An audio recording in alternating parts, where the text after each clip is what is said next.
আপনারা দেখছেন SK media 24 ঘন্টা, সত্য সবার আগে আপনাদের সাথে।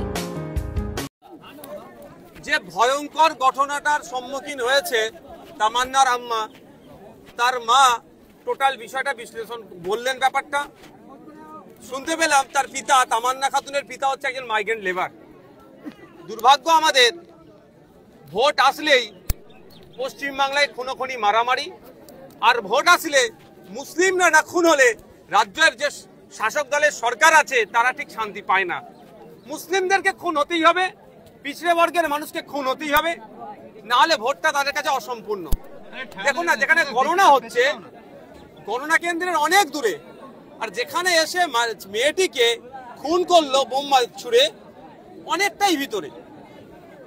প্রশাসন সকাল থেকে সবটাই জানে যে এখানে একটা অস্থিরতার পরিবেশ তৈরি হতে পারে, হচ্ছে।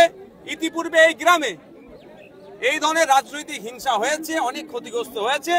সুতরাং এখানে পর্যাপ্ত পরিমাণে ফোর্স দেওয়া দরকার ছিল, কিন্তু তা করেনি।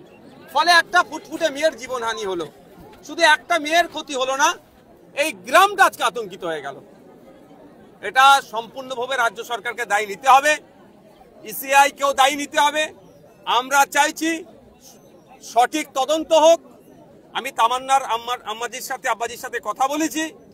আমি এটাও অনুরোধ করেছি যে রাজনৈতিক হিংসাটা বড় কথা নয়, বড় কথা হচ্ছে এই গ্রামের থেকে হিংসা টোটাল বন্ধ করতে হবে।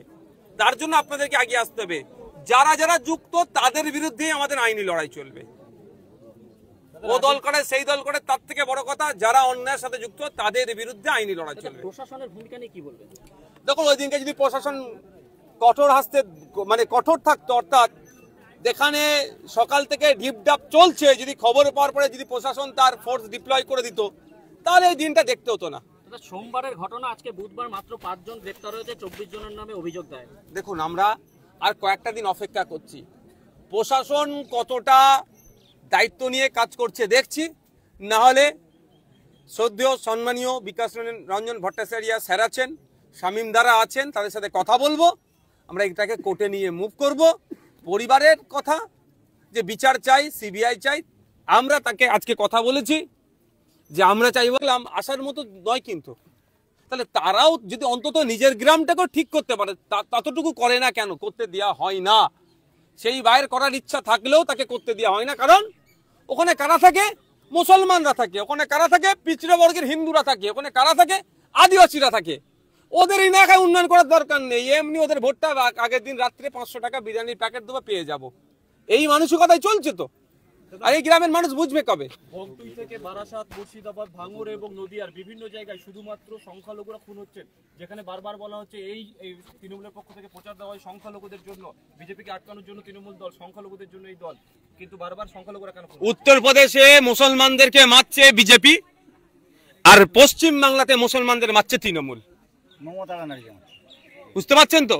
এর বাইরে আর কিছু নয়। এখানে সংখ্যালঘু তোষণের নামে সংখ্যালঘুদেরকে শোষণ করা হচ্ছে। এখানে গ্রামের মানুষ আছে, জিজ্ঞাসা করবেন অন টু অন করে। এত বড় গ্রাম, এখানে স্কুলের খোঁজ নিয়ে দেখুন স্কুলটা কত দূরে আছে। স্কুল থাকলেও টিচার নাই। কেন টিচার নাই? কেন টিচার নাই? কেন? এখানে ছেলে মেয়েরা, সে তৃণমূল করুক, আইএসএফ করুক, বিজেপি করুক, কংগ্রেস করুক, বাচ্চারা স্কুলে গিয়ে টিচার থাকলে পড়াশোনা করবে। তাহলে মারামারি বন্ধ হবে। তাহলে এরা যাতে আগামী দিনে লাঠিয়াল বাহিনী হতে পারে, এখন থেকে স্কুলে শিক্ষক না দিয়ে এদেরকে ধ্বংস করছে। পরিবার পুলিশের উপর ভরসা রাখছে না এবং তারা বলছে সিবিআই তদন্ত। কি বলবো? কিভাবে রাখতে পারবে বলুন? দুদিন পরে ফরেন্সিক রিপোর্ট, টিম আসছে রিপোর্ট করতে। ও জায়গাটা বৃষ্টি ফিষ্টি হয়েছে, সব শেষ হয়ে গেছে। তো কি পাবে ওখান থেকে? পুলিশ যদি সক্রিয় থাকতো তাহলে তো আপনার এই ঘটনা ঘটতো না। দাদা, দেখা গেল ফরেন্সিক টিম চলে যাওয়ার পর জায়গাটা মাটি দিয়ে কোদাল দিয়ে বুঝিয়ে দিল। যদি সিবিআই তদন্ত হয় ওরা তো কিছু পাবে না। পুলিশের তরফ থেকে সিবিআই বিচার বিভাগীয় তদন্ত হলেও হবে না। মানে কোনো জজকে সামনে রেখে কোনো আপনার পুরো ফরেন্সিক টিম আশা রাখি এখানকার যে আছে আপনার সব শেষ, এ ডিস্ট্রয় হয়ে গেছে, ধ্বংস করে দিয়েছে। এটা তো প্ল্যান, এটা এভিডেন্সকে ডিস্ট্রয় করার একটা প্ল্যান। ঠিক যেভাবে আমাদের বাড়ির মেয়ে অভয়াকে খুন করার পরে টয়লেট সংস্কারের নামে ভেঙে ধ্বংস করেছিল, ঠিক একইভাবে এখানে লেটা ঢুকিয়েছে, ফলে এখানে মানুষ যাতায়াত করে যে বৃষ্টি হয়েছে সব এভিডেন্স দিয়ে সাফ করে দিয়েছে। তারপরে কোদাল দিয়ে সব আমাদের আইনি লড়াই চলতে হবে, মাঠে ময়দানে লড়াই গণতান্ত্রিক প্রক্রিয়া চলতে হবে।